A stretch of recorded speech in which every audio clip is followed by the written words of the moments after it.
Après des années de tractation, les trois compagnies occidentales, Statoil, BP et Total, et leur allié azéri SOCAR, ont confirmé vendredi le choix du gazoduc transadriatique TAP pour exporter le gaz issu du gisement de Shah Deniz qu'elles exploitent dans la partie azérie de la mer Caspienne. Cette décision largement attendue a été saluée à Bruxelles comme un virage historique pour le marché gazier européen, car elle va permettre à l'Union européenne, très dépendante du gaz russe, de diversifier ses approvisionnements en important du gaz en provenance d'Azerbaïdjan à partir de 2019. TAP prendra la suite du gazoduc transanatolien TANAP pour aller sur 800 km de la frontière gréco-turque jusqu'à l'Italie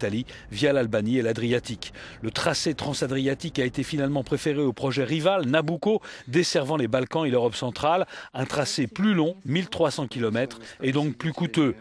Gazprom, le géant gazier, qui n'est pas forcément mécontent de la décision, a affirmé par la voix de son PDG Alexei Miller que le projet Nabucco était enterré après le choix du gazoduc TAP. Les analystes considèrent en effet que le tracé de TAP traverse des territoires, Grèce et Albanie, qui représentent des marchés relativement mineurs, alors que le projet Nabucco, qui passe par l'Europe centrale, aurait été en concurrence directe avec les clients du géant gazier russe. De plus, TAP ne représentera à partir de 2019 que 10 milliards de mètres cubes par an, alors que Gazprom a écoulé 140 milliards de mètres cubes en 2012 en Europe.